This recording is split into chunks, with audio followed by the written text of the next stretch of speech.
Welcome to a special episode of the Capstone Conversation. This episode is not an interview, it is a candidate forum for State Senate District 3. We have partnered with the Paradise Valley Estates Homeowners Association, as well as the Solano County League of Women Voters, to bring you this special broadcast. Our partners at League of Women Voters have moderated this event that was held the first week in February of 2024. And at the time of this scheduling, we are currently the only candidate forum. This Senate seat will be on the ballot March 5th. Senator Dodd is term limited, and you have 4 people running in the March 5th primary. This district includes parts of Contra Costa, most of Solano County, parts of Yolo County, and parts of Napa County. We encourage you to listen and vote on March 5th. So we are honored to bring you this broadcast as a partnership with the League of Women Voters of Solano and Paradise Valley Estates and the Capstone Conversation. For more episodes of the Capstone Conversation, please hit subscribe to our YouTube channel or on your favorite podcast app. We have an episode coming out every Wednesday where we talk to your city and county politicians, and we talk about things that are happening in your conversation. It is a conversation about Capstone in your community and holding your government leaders accountable. This is our first broadcast of politics. Thank you for joining us for the Senate District 3 Candidate Forum. I'm your host, Jared Ash. Good afternoon. I'm Dr. Rosana Verderoliga, City Council member and a mental health care provider. I am running for State Senate to carry the message that Sacramento's mindset must change, and it needs to change. We need to address disparities in healthcare, especially for the aging population, which I am one of you, and also to face the unprecedented mental health crisis head on. We need to tackle the divide between the rich and poor that is wider than ever. And the housing crisis in America has left many of us from owning the American dream, meaning owning a home. Women's healthcare choices and LGBTQ rights are being threatened. Climate change is an existential threat, and I care deeply about public education and our aging community. I am one of you.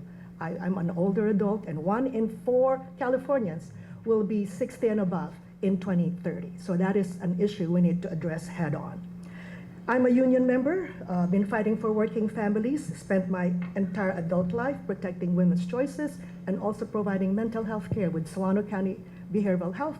I'm a licensed mental health therapist and just recently retired last December from the county.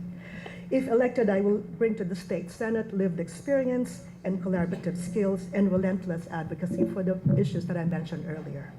I'm an immigrant from the Philippines. My father fought in World War II. My husband is a U.S. Army Corps veteran, and we raised 3 kids who all attended various public schools. And if elected to the State Senate, I will be a state senator who understands the many challenges we face as a community, most especially among the elderly, older adult population and community.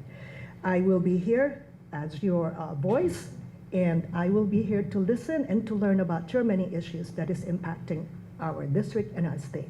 Thank you very much.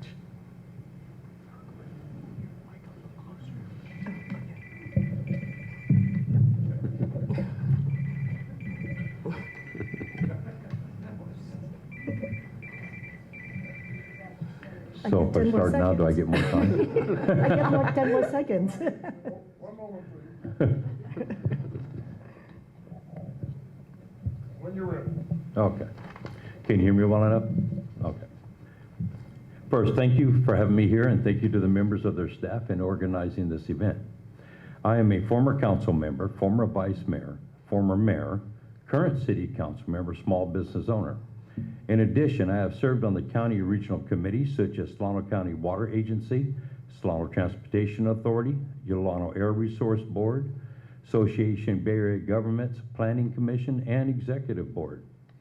Some of our collaborative accomplishments, just some of them: improved public over water transportation throughout the Bay Area, added additional public ferry services, improve the Vallejo waterfront enhancements, planned bus transportation between the 9 counties and connecting routes to Sacramento, other cities, and colleges. Worked on additional public train stops and a program called The Last Mile, which is a connection from the train stop to people's place of employment. In addition to approving a program called Go-Go Grandparents, providing transportation for our senior citizens to their appointments and other needs. Approved the redevelopment of the truck inspection way stations on the I-80 corridor, improving the traffic flow for I-80 and the Highway 12 connection. Developed a roundabout, easing the flow of traffic and saving lives on Highway 12. Established a housing element in Dixon, which has provided several hundreds of all income-based housing from very low to medium income, and currently developing over another 127 units of affordable housing. In addition to this, approved multi-senior assisted living developments with another 65 units of assisted living development nearly completed. This is just some of the accomplishments and working together we have been able to accomplish. What is the saying? There is no I in team, but there is me and others. This is how we will continue to get things done, by working together in a collaborative effort with all stakeholders.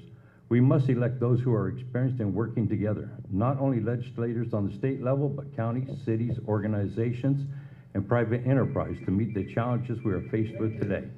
Thank you.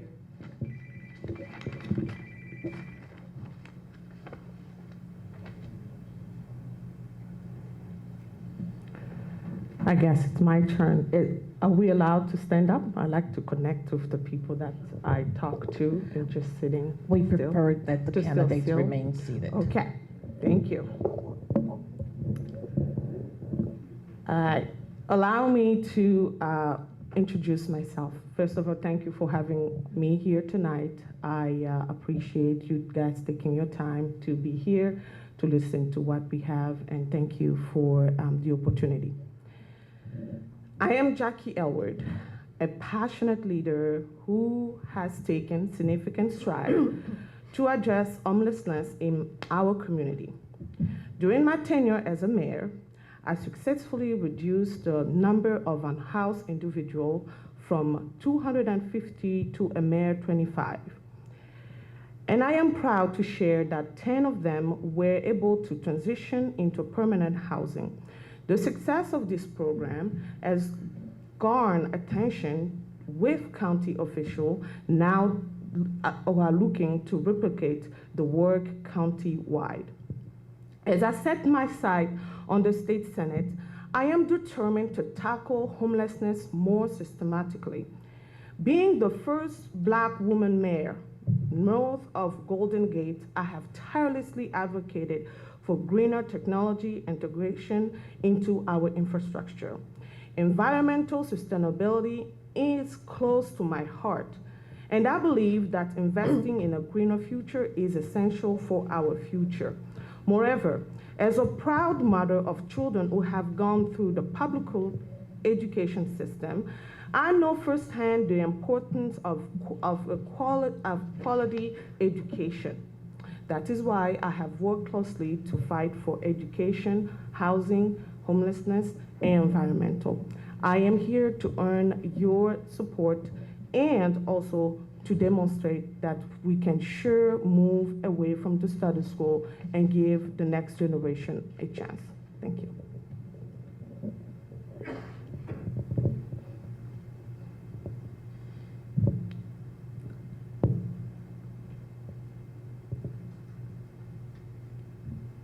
Mr. Timer, thank you very much.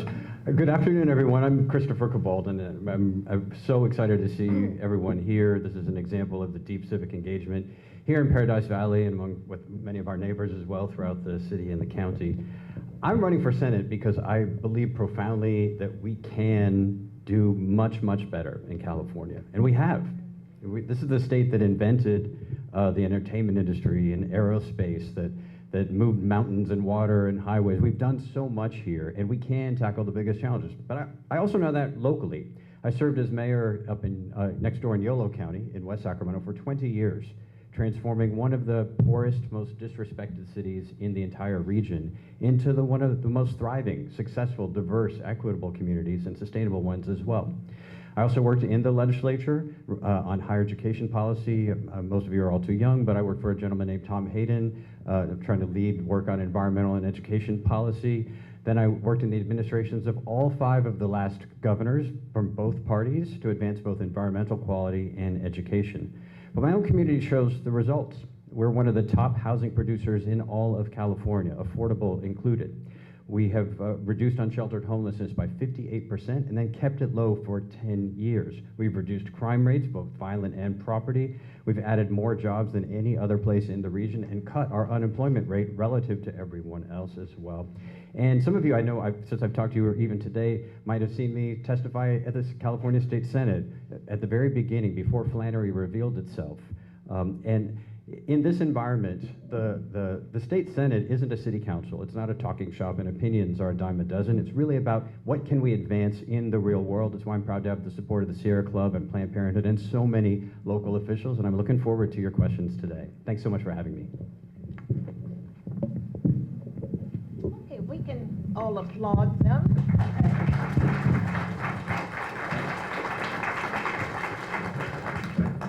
Thank you. Okay. As we stated earlier, we have cards here. If you would like to submit a card, submit a question. Oh, I'm sorry. I know you heard me in the back, but I was told to grab this mic. You'll take the cards. Okay. We have cards. If you have a question that you would like to ask of the candidates, keep in mind your questions must be appropriate for all candidates. It will not be read specifically to one candidate. Okay? I'm going to repeat that. It must be a question to be asked of all 4 of the candidates. They all will respond to the same questions. All right? I have a couple of prepared questions while you get yours together. And the first question I'm posing, another thing, I didn't write the question. Okay? I'm concerned about the increasing struggle our local newspapers are facing. AB, Assembly Bill 886, the California Journalism Preservation Act, would tax internet groups like Facebook and give the money raised to news organizations to help preserve local journalism. A criticism I've heard is that the bill needs to be tightened to make sure the money goes to newspapers that serve mostly local people in California rather than to national publications. Are you familiar with this bill, and do you have any thoughts about it?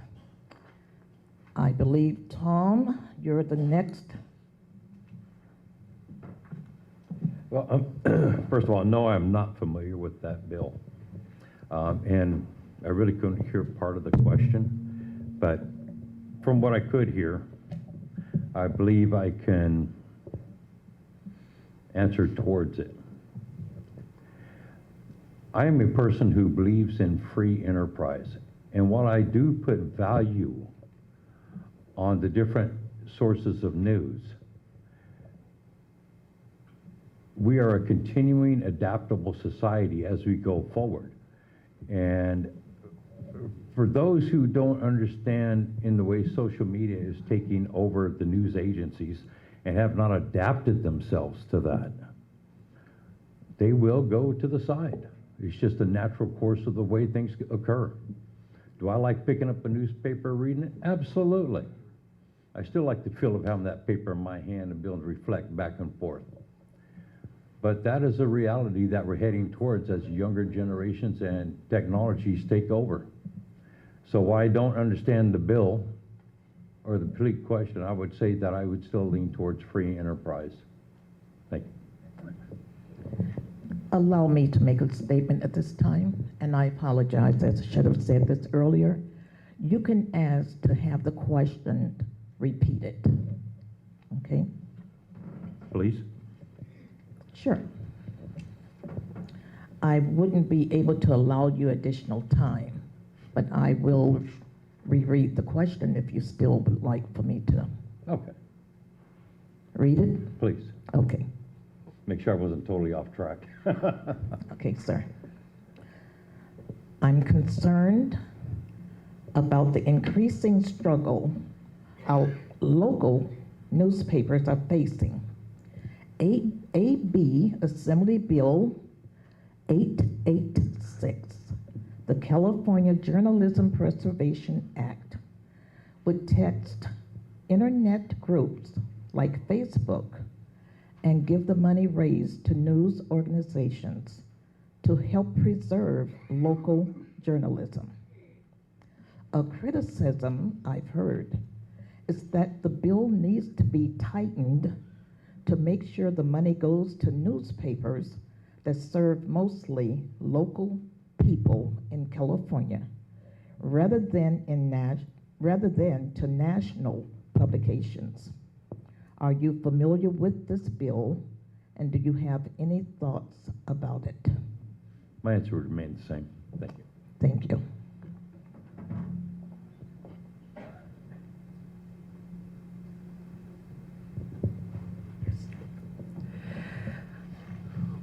Well, the one thing that I have to say, I haven't heard about that bill because there's so many bills going on, but what I've heard about that particular bill exactly, but I've heard about other bills that it's kind of similar to that one.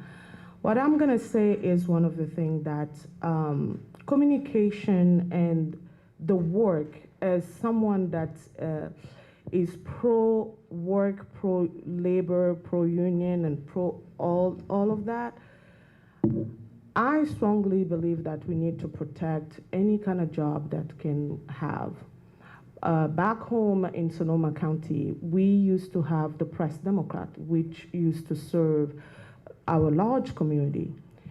But overnight, it closed the building. And now we have people out of job and looking for other ways to survive.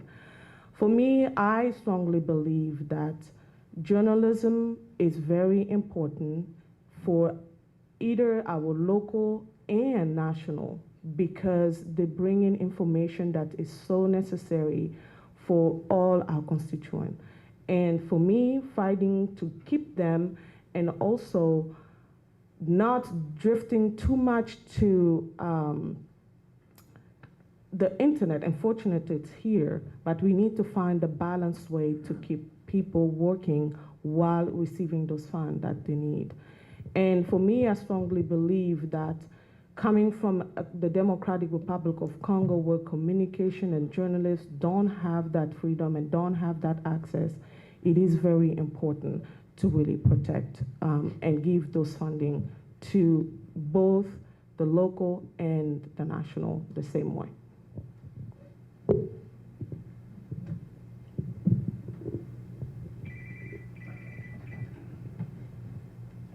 Great. This is a very important bill, and I'm glad the question was asked, because one of the most important foundations of our democracy is a free press, but a local one.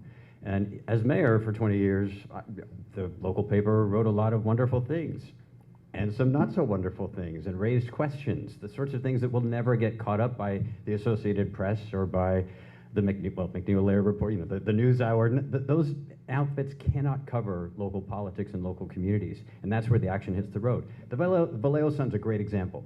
It's a community-run paper by some deeply respected journalists who are asking all the questions that need to be asked and collecting the evidence, reporting on the police department, on the proposed cement plant that would have polluted neighborhoods. Or that without a local paper there, the local democracy and our national democracy suffers.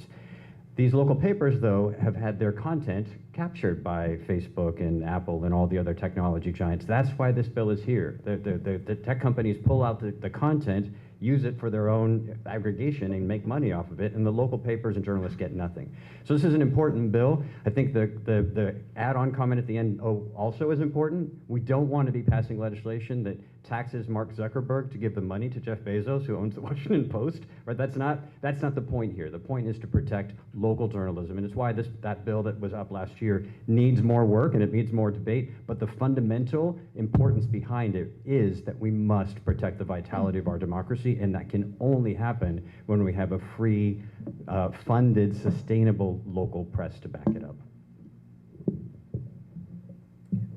Thank you. AB 886 was a bill authored by Buffy Wicks. She's a Bay Area, legislator. And I'm all about freedom of speech, free press. I lived in a country, the Philippines, where free press was curtailed during martial law. It's very important that folks, whether it's youth, adults, and the general community, have access to free speech. And what we must really be cautious about, because the ongoing influx of social media, that's what our young people are glued to now. And sometimes they get good news, fake news. It's really very difficult to distinguish. And we also, as adults and seniors, have been bombarded with all kinds of news. So, how do we, filter that?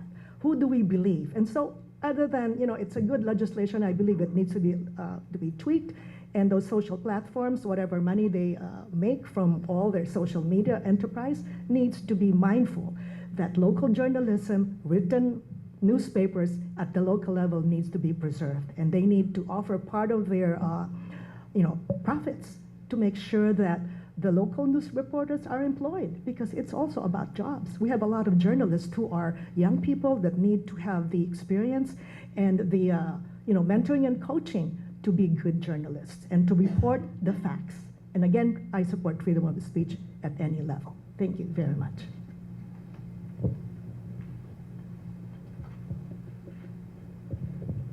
Thank you. Thank you very much. Now I'm going to ask a question that came from the audience. All four of you have mentioned the environment. What specific actions would you support? Yes.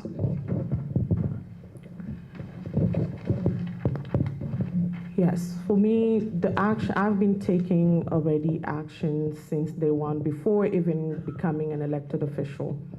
I made sure that I worked on a Measure B, that was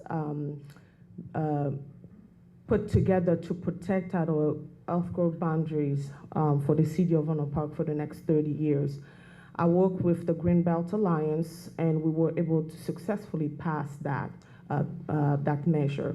And also, I have been continuously being active in the community and making sure that in my city council, when we have people even that come to build or come to do anything in our city, to make sure that the environmental element is put on the table. One example, the city of Honor Park really banned the use of or adding more gas station in the city. Why? Because we don't need more gas station. Instead, we really encourage our constituent to lean to clean energy. The second thing is that I have been actively out there really. When we did our general plan, we also added an environmental justice element into our general plan. And that is one of the things that for me personally, I'm not coming as just to say I am someone that will take care of the environment. I am doing it as we speak on the level of my city council, my kids' school, and I'm gonna continue it on the state level as well.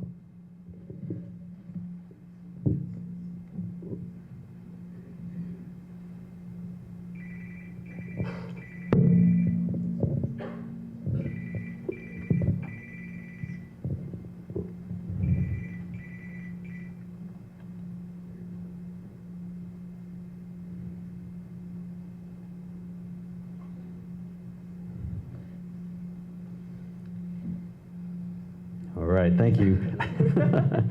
So I mentioned at my opening remarks that my campaign's been endorsed by the Sierra Club and also by the Solano County Orderly Growth Committee. But let me tell you why. I've been working on environmental protection for my entire life. My major was environmental policy at UC Berkeley, and I joined as mayor of one of the very first mayors in the country to join what was called the Mayor's Climate Protection Agreement. And there was a president way back then, George Bush, who refused to sign the Kyoto protocols around climate protection. And the mayors of America, we stepped up. 500 of us said, we will implement those protocols in our cities.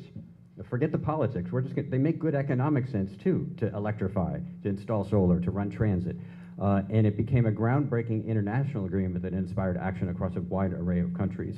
For 20 years, I served on the Delta Protection Commission and on the Water Quality Control Board for the state of California as an appointee of Governor Davis and Governor Schwarzenegger, fighting against polluters in agriculture and in industry throughout the Central Valley and the coast. I led the successful efforts locally to close down 2 petroleum plants and close a cement plant that was threatening our community as well. These are the kinds of actions that are necessary if we're going to accelerate the transition from fossil fuels over time to promote our efforts on climate change. California is the 4th or 5th largest economy in the world. We need to help residents, small businesses, nonprofits in this state advance dramatic environmental improvements to support our efforts in that work. Then lastly, I will say that one of the top priorities that I will have in the Senate is California Forever and Flannery. There will be no other senator representing that area, and it's absolutely incumbent that we fight hard to assure that the environmental sustainability of Solano County, its agriculture, its people, and its critters is protected as we move forward. And after the vote's taken by the people, there will be so many state regulations and grants and other things necessary to make it happen if it passes, or to make sure that it's held accountable, and I promise to do that.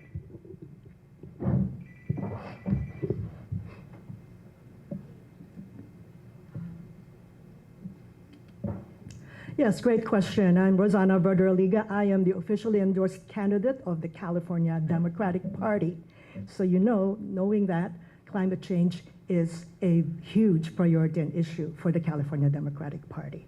Climate change is an existential threat, and California has already seen the devastating effects of climate change, wildfires, flooding, and drought in the last few years. However, California has been the leader in protecting our environment in this nation, but we have much more to do, we know that. It's costing lives, homes, and livelihoods, and it costs taxpayers billions of dollars in public infrastructure damage annually. Highway 37 is an example of that. It will be underwater in 20 years. And the transportation is the largest source of emissions. And so I support the SB 100 policy of zero carbon grid by 2045. And that's a lofty goal by the governor, and I support that. We need to advance solar, wind, and geothermal projects, as well as storage. And preventing massive wildfires is also critical, because just one wildfire will devastate the progress that we have made. And I'm a proponent of working with agriculture on climate smart farming, because this district is made up not just of Solano County, but also Yolo, Napa, and 3 other counties. And half of this District 3 is agriculture. We need to make sure that they are also protected and from wildfires as well as flooding and drought. So thank you.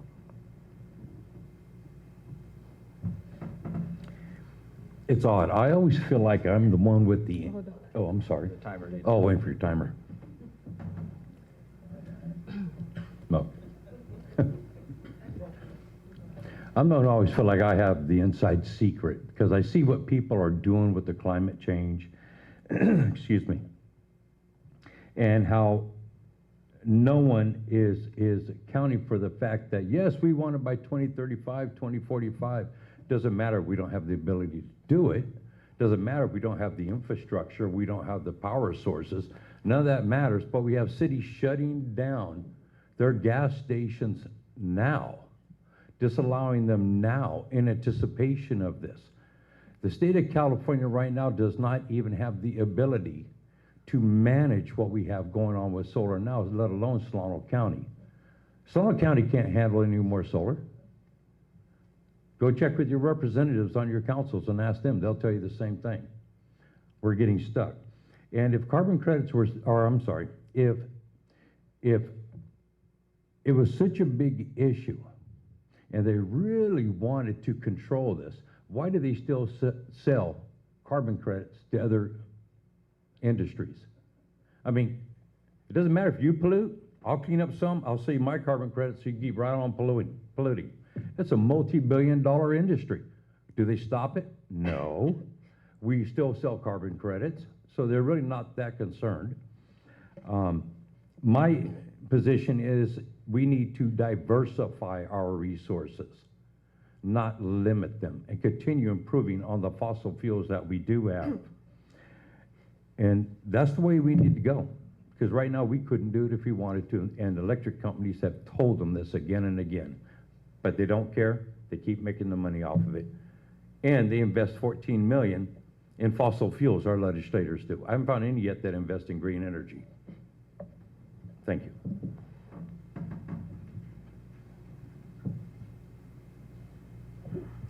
All right, take a deep breath.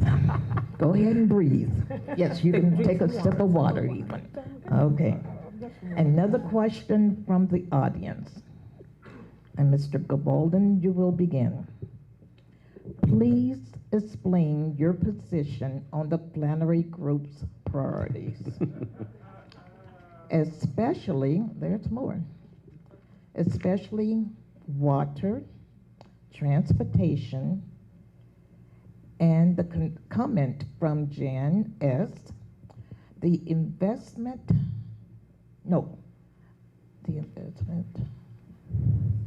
the investors are willing to wait 30 to 40 years for a return on investment. Is that okay? You need to hear it again, or you ready to go? Question, yes, but no, it's not okay. Just a minute. Oh, sorry. Oh, you're right, okay. So thanks for that. I've already touched on Flannery a bit and also helped the state try to figure out what some of these questions are. So here's what I think, that on water as an example, we don't have the answers that we need to vote yes or no on this proposal. On transportation, we don't have the answers that we need. And just purely as a business contract, right? This ballot measure proposes a contract between Solano County and the developer. As a mayor, I've done 100 of these different contracts between the city and a developer. And like a house purchase, it's a back and forth. Just like you would say, oh, well, okay, I want this much money and I want you to leave the fridge. They respond back, no, I'm taking the fridge, but we'll lower the price a little bit. That's how development agreements work. In no city do you ever take the developer's first proposal as the development agreement. So environmental issues aside just for a moment, just think about this as a responsible business decision, and it requires a lot more than just the first best proposal by Flannery. On water, the real issue in water is not water rights. There's more than enough water rights at the property. The issue is you cannot drink water rights. There isn't enough water already. So the people of Vallejo and American Canyon know this well already, even though they have this much water rights over the last several years, because there's not enough water in the North Bay Aqueduct, they can't get it. They've been curtailed for their water. So add another 50 or 400,000 people claiming the same water plus the groundwater, and you can see what the challenge is. And so Flannery has to be held accountable for that. Transportation, the same way. The project's not eligible for state and federal transportation money. So somebody has to pay for that, and the Flannery ballot measure doesn't cover transportation. So these are the kinds of critical questions that any self-respecting city or county would ask itself, and we as the people of this district and of this community need to be asking those questions before casting a vote, and then the state has to play its role to assure accountability for whatever project might move forward. I hear my beautiful city of... Oh. Yes, sir. I've heard my beautiful city of Vallejo mentioned here so many times. I've lived in Vallejo since 1981, raised my family there, and have been a resident of Solano County since 1981. But let me get to the Flannery project. Who among you here would like billionaires to benefit from this Flannery project if it gets built? Raise your hand. Who? I don't think any one of you would like our billionaires to benefit from that project, because it started from secrecy from day one. A lot of things, many, many questions. I have an appointment to meet with the Flannery Group here in the next few weeks. And in fact, if this happens, the Flannery project will change the very character of our Solano County where we all live. So there are many, many questions. It's going to impact, the Solano County Orderly Growth actually has a law or ordinance in place that before you convert agricultural land into a development, it needs to go to the vote of the people. So you will have an opportunity. This is a democracy to vote yes or no on this project in the November 2024 ballot. But it's very important that we are fully informed. Water is a precious resource. It's the gold now, okay? Water, Vallejo happens to have lots of water rights, and we're willing to share, of course, that with our residents in our county. So there is serious concerns about infrastructure of Flannery. There's moderate rainfall in the Flannery, 66,000 acres of property that they bought, and actually coerced some of the farmers. So there's litigation happening there. And also there is also serious concerns on the encroachment on our military base, Travis Air Force Base. My husband was in the military, and we want to make sure that our security is maintained. And so there's serious concerns, not just water, but infrastructure, congestion, pollution, and transportation. So many more things that need to be said, and please stay informed before you make a decision, because it's you, residents of Solano County, like me, who will make that decision in November. So stay tuned and stay informed. Thank you very much.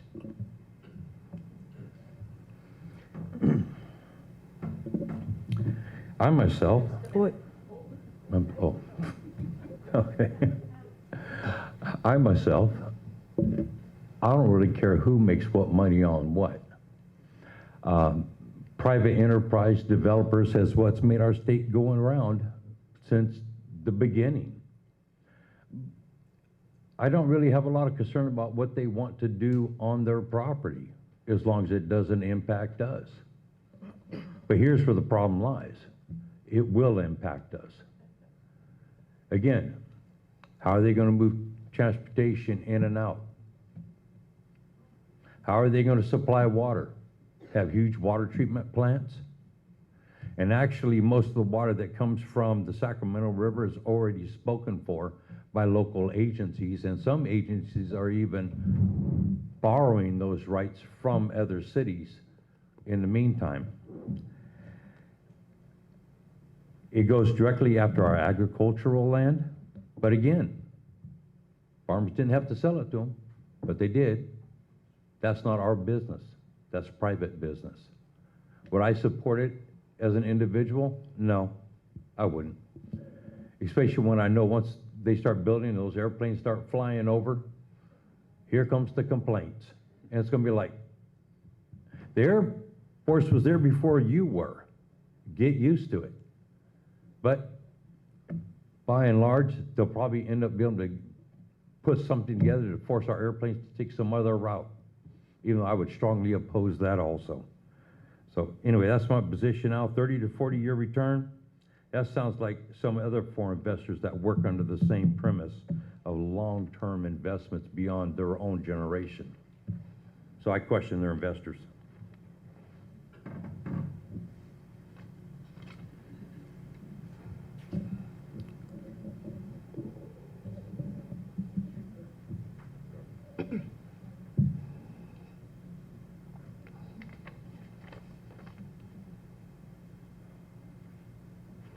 Thank you. I will say this, when our constituent came out and put out a list for people to endorse the cry, I was one of the people that signed into that petition to stop the Flannery. Why? Because the people spoken. And we know that already the way about it, the water that we have, we are struggling already between the homes, the businesses, and the farmers to really get a hold of how the water will be distributed. We are struggling. Bringing another city will be another level of stress that the people are not even done dealing with what they have, yet we're gonna bring them more. When it comes to transportation, well, already we have a frail transportation infrastructure that needs to be rebuilt and need to be worked on. That hasn't been taken care of yet. And we still have the people of Solano that are still struggling, and we know most of the people in Solano County are not rich. They are the working class families that are still struggling when it comes to these kind of things. And environmental, we're not just gonna worry about the environmental, the water, we have the transportation, and we have our family farmers that have been here for a long time that are forced to lose their properties. For me, I think we can talk all along about the California forever, but they need to really prove that they can do what they say.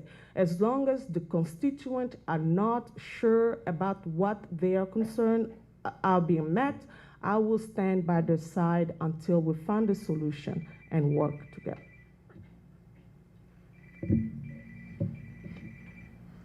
Okay. Now, we know that this was to be an 1-hour forum.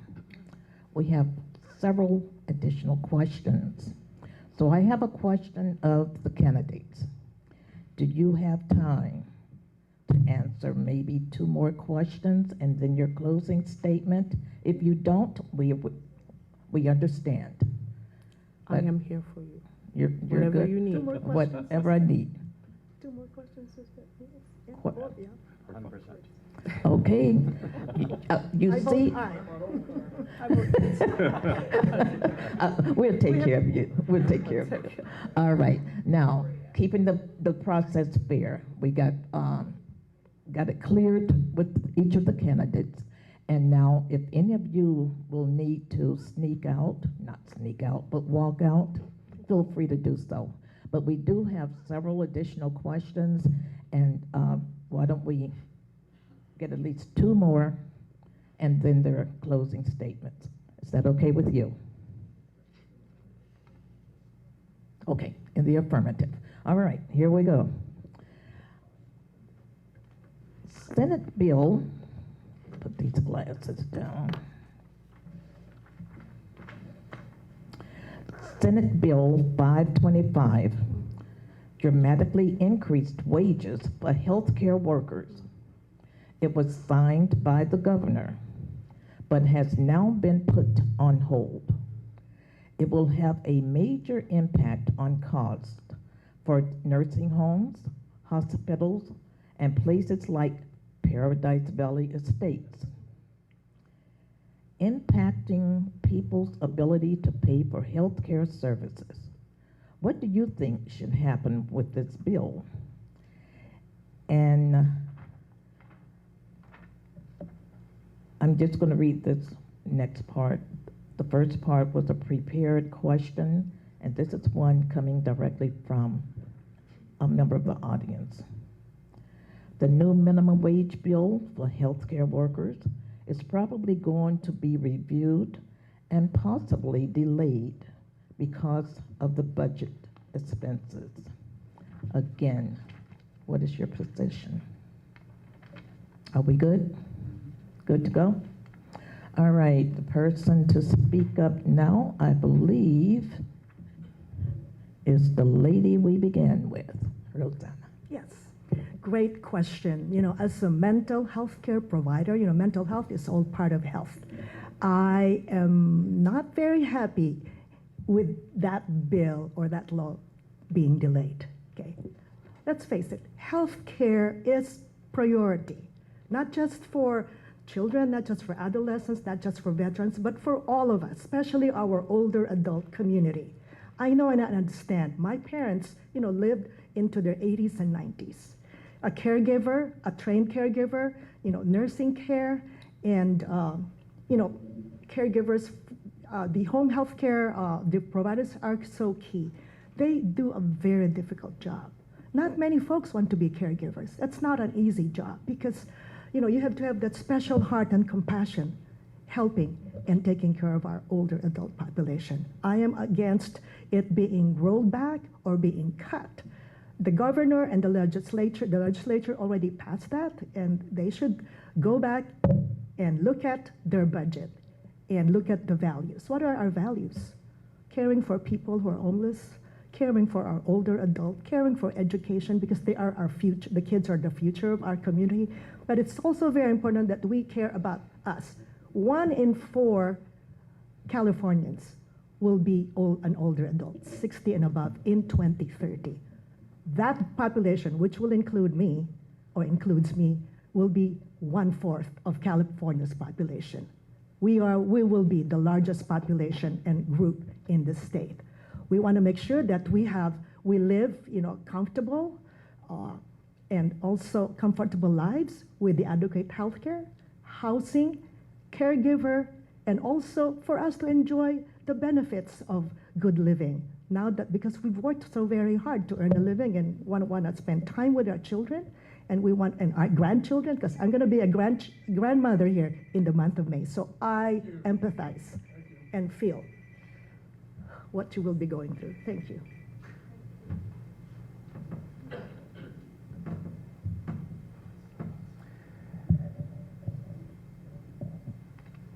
What do the ones who pass these kind of bills really care when it comes to us average everyday citizens? I get it.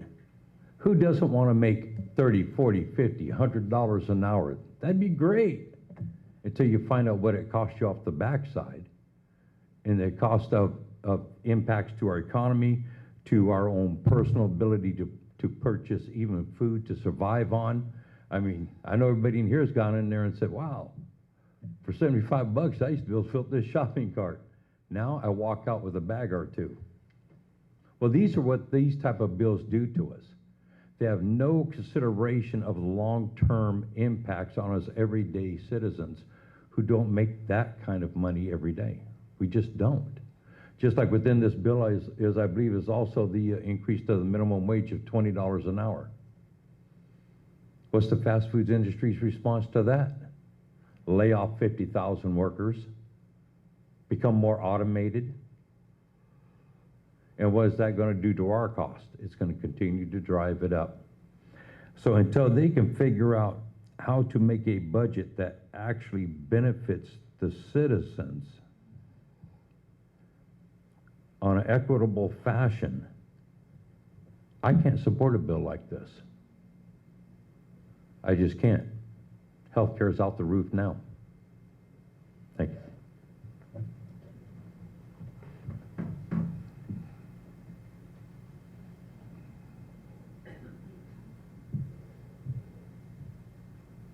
Good.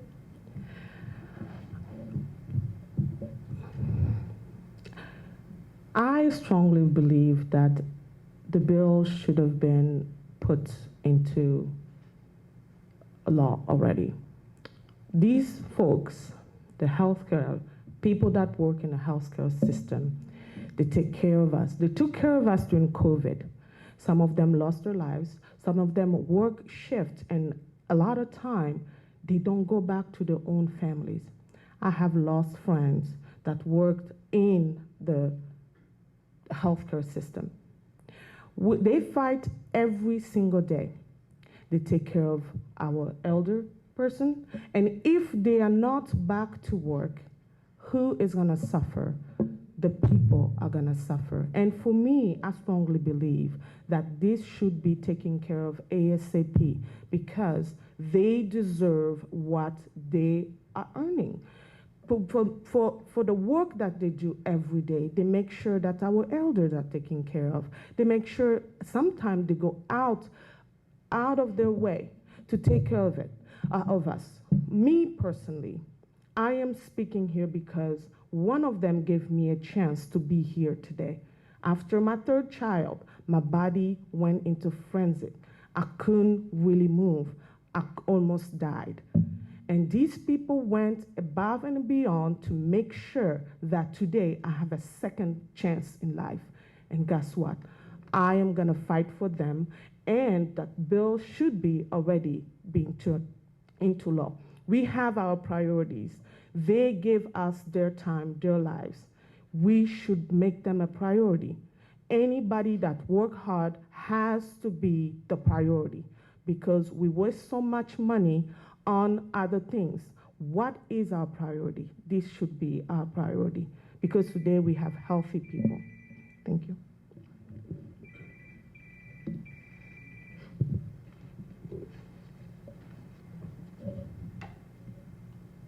Right. Well, let me say first, the state budget is a mess. We have a $68 billion shortfall after many years of almost money we didn't know how to spend as a state. So that's a lot of money, even today, $68 billion. And so the governor's proposal has to be considered. The governor's proposal to reconsider the timing of last year's minimum wage law. But the tragedy here is that so many healthcare workers and their families who saw the big press releases, they saw the newsletters from all the organizations saying, congratulations, we won. Minimum wage is going up to $25 starting in January. They made plans. They said, okay, my rent's going up, but I can afford it. I'll sign a lease extension.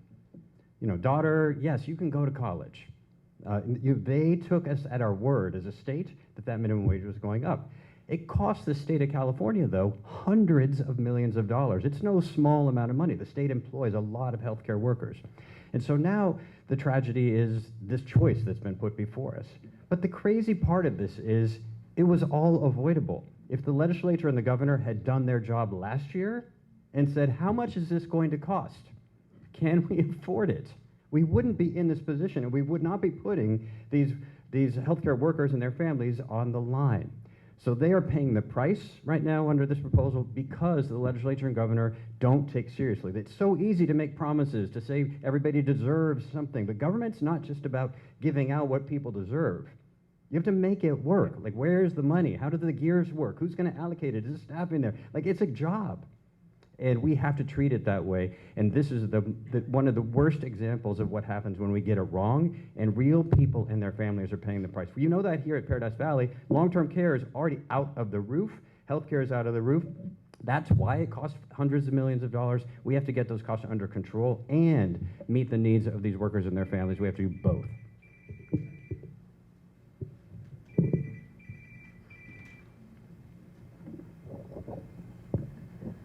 Okay, we're now down to the last question.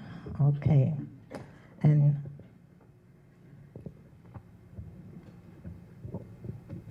the housing. The what? The housing. Oh, housing. Yes, my favorite. the housing needs. The housing needs of a growing population are real and acute. How would you balance the needs for affordable housing with the impact of the increase in population on the highways congestion and the real limited water resources? You ready to begin? I'm ready to begin. All right. Thank you. Okay. Okay, first of all, when it comes to the housing, like what happened within, the city of Dixon, where we created a level of affordable housing that had to be incorporated into each project going forth, which, by the way, our county also has a lot of those put into their policies also with developments coming in, that they have to have an affordability element built into it. And the state requires us to have that also. The biggest surprise I have is, and this may be surprising to many others also, is that Solano County, as of 2022, just a little over a year ago, had a homeless population, and I'm just going to make it a little bit bigger for ones they didn't count, had a population of about 1,500 for the county. The biggest problem with housing has to do with when you start going into the Bay Area towards San Francisco and heading on down south. So considering what the populations of homeless are in this district, I'm kind of shocked that we haven't dealt with it already. I mean, the governor's turned loose $28 billion for projects. Why aren't we building them? Why aren't we moving forward?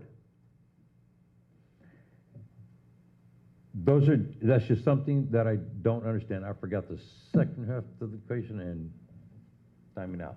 Thank you.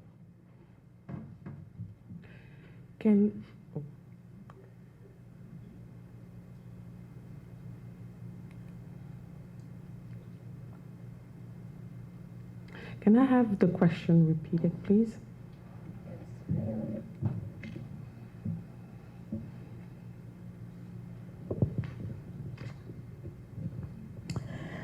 The housing needs of a growing population are real and acute. How would you balance the needs for affordable housing with the impact of the increase in population on the highways congestion and the real limited water resources?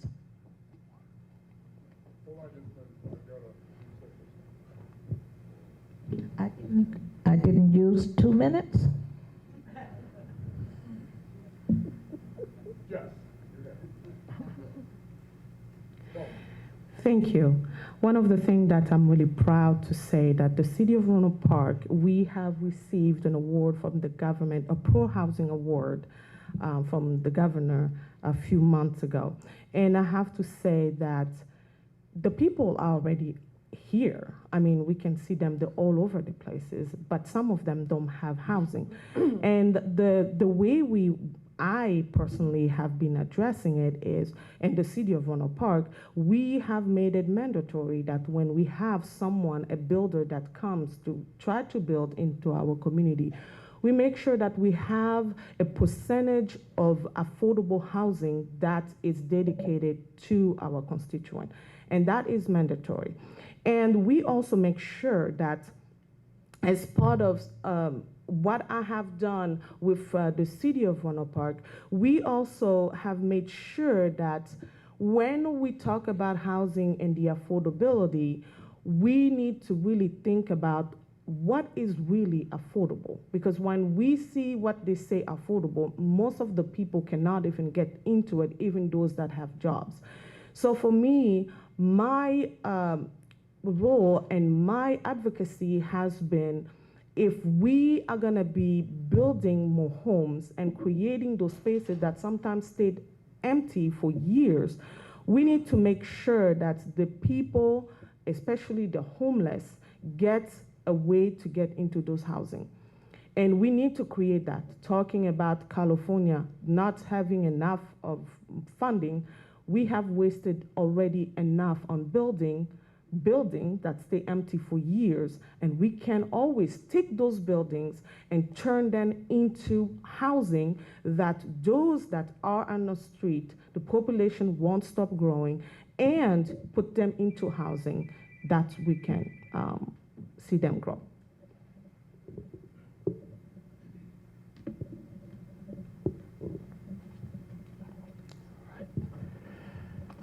So I mentioned the $68 billion deficit that we face as a state, and unlike a school district or a city, the state is not allowed under the Constitution to go bankrupt. We have to make it balance.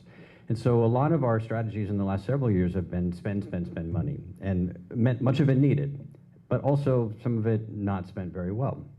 But here's the good news, and that is that we actually don't need to accommodate millions and millions of more people. California is actually not growing that fast. The point is we don't have enough housing where we need it for the people that is affordable. It's not so much about adding 10 million more people like it used to be 2 decades ago.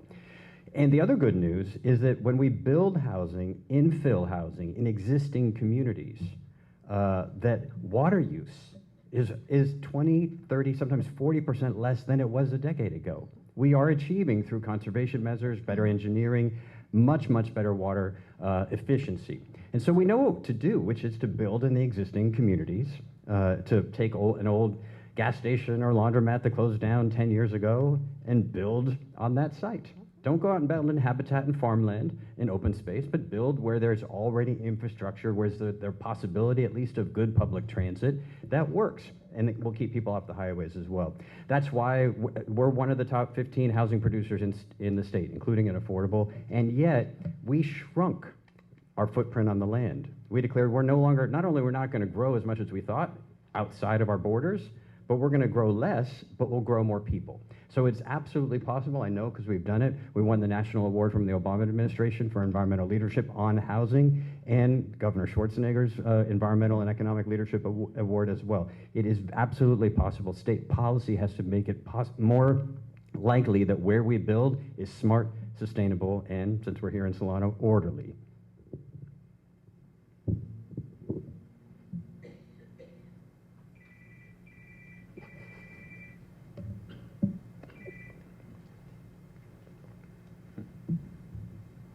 Thank you.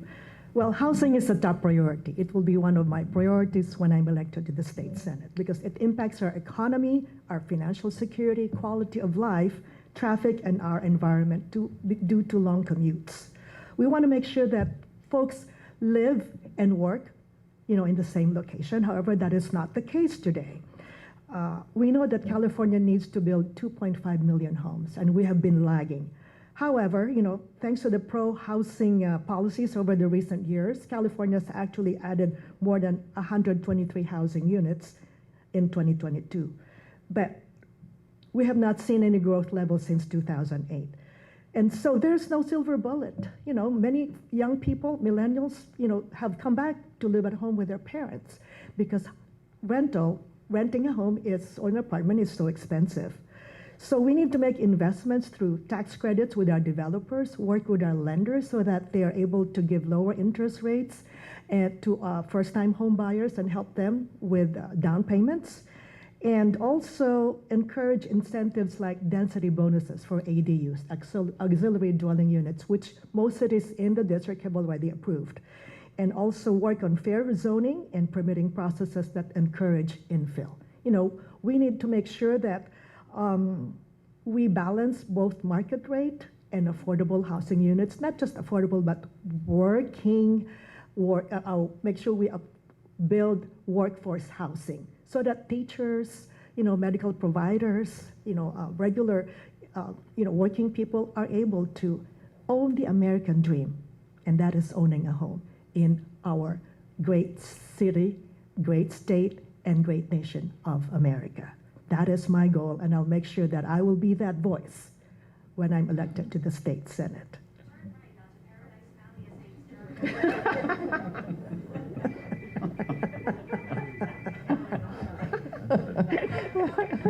Perfect Right on timing. mark. Perfect. Okay. Well, now comes the moment, and you get to lead it off.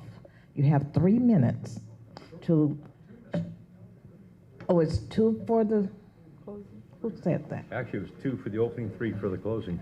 Yes. Val, I need 1. That's what I have here, 3. However, if you don't need the whole 3, you're not forced to take it, So I'll have to make up things so that. You don't have to, Oh, you don't okay. have to do that at all. Thank goodness for that. Whew, I I live know. tired today. I heard that. Okay, at this time, you're going to share your highlights. Please take advantage of the time, and we have a timekeeper here, and I'm going to take my seat so you can get started. Okay. First I want to thank you for this event. In closing, you have heard all the committees locally and regionally that I have been an honored member of and accomplishments achieved. And there have been many. Now I want to add to those accomplishments with my personal experiences and what I believe to be my greatest achievements. Not to diminish those previously mentioned or those that we've worked on together in these different committees across the region and locally. Just shall I say, is my biggest reason, or what gives me the drive to continue and the joy of service. To put it simply, it is being able to assist others, such as you, the regular, everyday individual. I enjoy having the authority of position to help individuals in going after their goals and dreams in life, to assist others in getting through approval processes, to understand how governance and processes work. All else previously mentioned is needed in moving us forward as a society, in meeting the needs of the masses. But I enjoy most is helping the average everyday person who doesn't have the experience with government and how to accomplish their dreams when dealing with the government. It's what I do. We are either all in this together or we're not. So I'm not the smoothest speaker, as you can tell, but people know me, that I am very driven towards average everyday people and the challenges that we face together. You know, just like the healthcare thing. Did they take in consideration how much your share of cost for Medicare is when they raised that up? And how that's going to increase your cost also, my cost? I'm due for retirement in 3 years, just so you know. So, but the point is oftentimes these bills don't take us into consideration.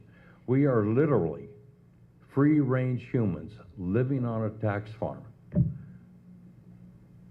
The first one's taxed and the last one's considered.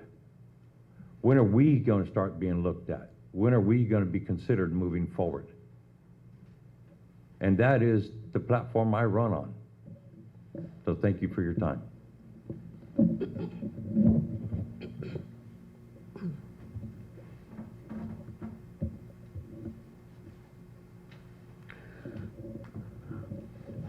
Thank you for having me tonight and giving me the opportunity to speak to you and really for you to hear what I sound like, what I look like outside the TV and all of that. We need a state senator who will do the right thing, even when no one is looking. My values are your values. Helping those in need, lifting up all voices, and work to ensure that our best days are still to come. I'm bringing hope to this race. Often we talk about lifting up the younger generation. I am the youngest in the race, but we have a whole league and whole bunch of youngsters that's out there, and that their dreams are being shattered because we see that when comes election time, we often stay with the status quo because a lot of us don't want to bring the change, even when we ask for the change. When the change is in the front of us, we always say and find reason not to bring that change. Right now, we have the opportunity to move away from the status quo and put into place someone that will be bold and do the right thing. Just like I did for the city of Roanoke Park, when people had no hope, I came in. It didn't take me 20, 30 years, but 2 years into me sitting in that seat, I was able to accomplish and do what my constituent put me to do. And today we have a result. I put in place programs that now are being used by other jurisdictions, not just Roanoke Park. The county is using it. The city of Vallejo have been calling the city of Roanoke Park to find out how we have been dealing with the homeless situation, with the public safety, and so many more. So if I was able to do that and take that bold step and accomplish everything that we have done for the city of Roanoke Park and the county of Sonoma, I am dedicated to bring that on the state level. We don't need to wait another 12 years to put the right person to that chair, and now you have that opportunity. So thank you again for having me. and so much to see you guys' faces, and I miss my grandma that is proudly watching over me right now. Thank you so much.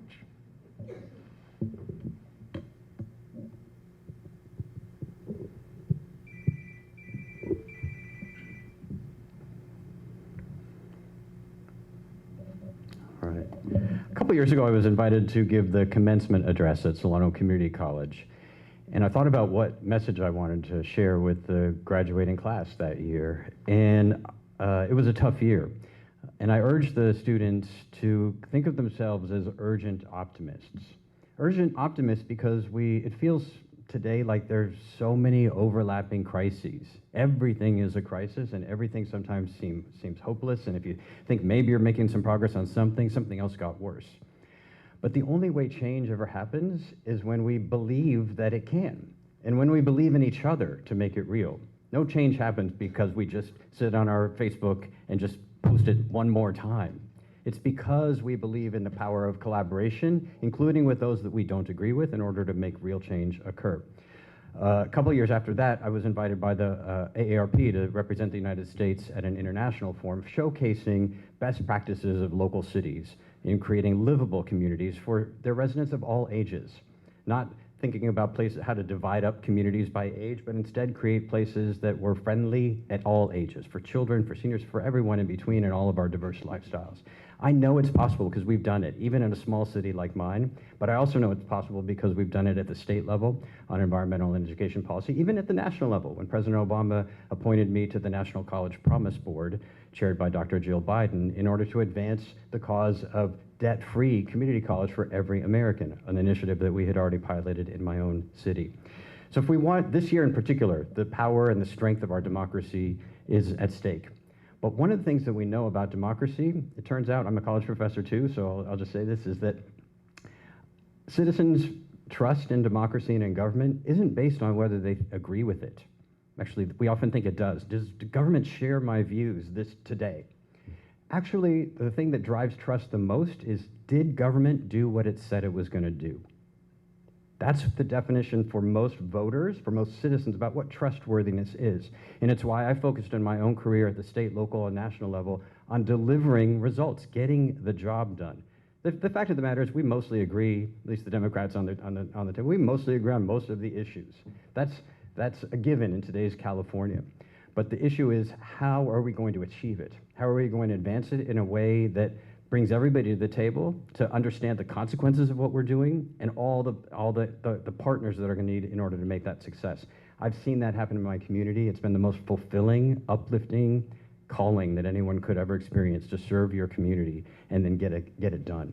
I'm committed to doing that on the Senate on your behalf. I will be a champion for all of us, for Solano County, for the residents here in Paradise Valley. I'm excited about the opportunity. I know what's possible when we work together. And please, I'm Christopher Cabalden, and I hope that you'll consider sharing your vote with me in a couple of, ballots are out next week. So please cast your vote. Thank you so much today.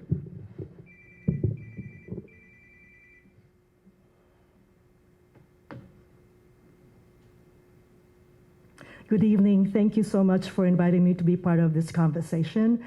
I am Council Member Vallejo, Dr. Rosana Verder Aliga. I'm a wife, mother of 3 sons, a soon-to-be grandmother, and very proud of that, as well as a public servant for 28 years. I come with significant experience, strong support base in District 3, supported and endorsed by Senator Bill Dodd, Assemblymember Lori Wilson, both staunch supporters of our community, as well as Congressman Dora Mendy and Board of Supervisors for Solano County. As the first Filipino American elected to public office in Vallejo and Solano County, I would be the first Filipino American elected to the state Senate, if that is what he wills. I pursue the American dream, to have a better life for my family, through sacrifice, hard work, getting an education, and my husband, both of us are public servants. I'm very grateful to having had the opportunity to serve, to be your representative.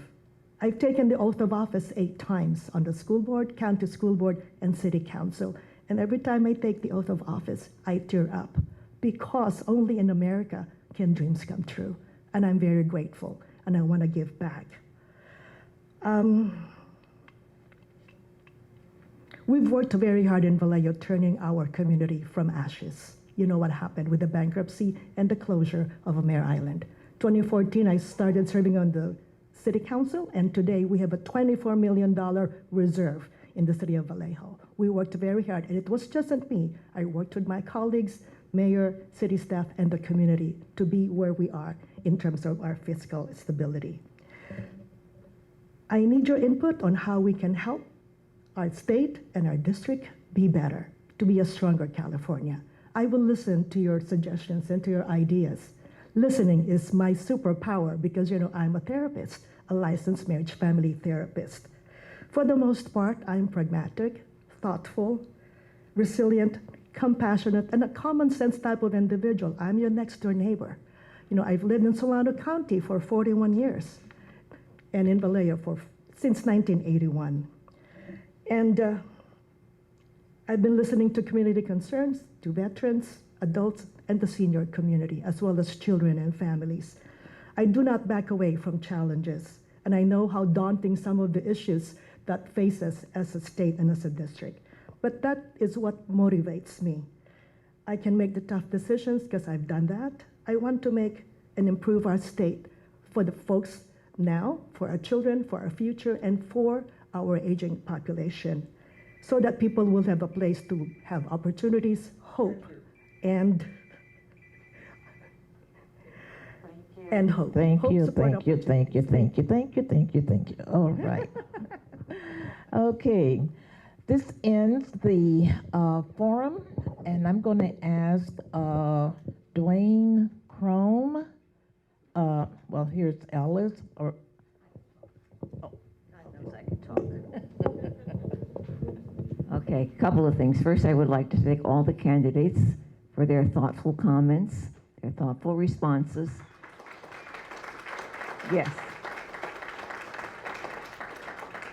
For giving up time. I mean, granted, they're looking for a vote, but for giving their time. We appreciate your participation. I want to thank the League of Women Voters for basically everything they do, but especially for sponsoring this forum. so I'm going to share with you some information that guide the way that the League of Women Voters perform or moderate forums or debates. The League is a nonpartisan organization by history and by law. The League does not support or oppose candidates or political parties. It has always been so. The League of Women Voters of California is a 501c3 Internal Revenue Code organization that is allowed to conduct education activities such as candidate forums, debates, as long as it does not participate in or intervene in, including the publishing or distributing of statements. Wait, don't leave yet. Hit subscribe. Make sure you get the weekly updates. We have a new episode every Wednesday for stuff happening in the East Bay. In the meantime, follow me on LinkedIn, Jared Ash, or check out our firm where we have a weekly newsletter and blog at Capstone Government Affairs on LinkedIn. Thanks for joining us today on the Capstone Conversation.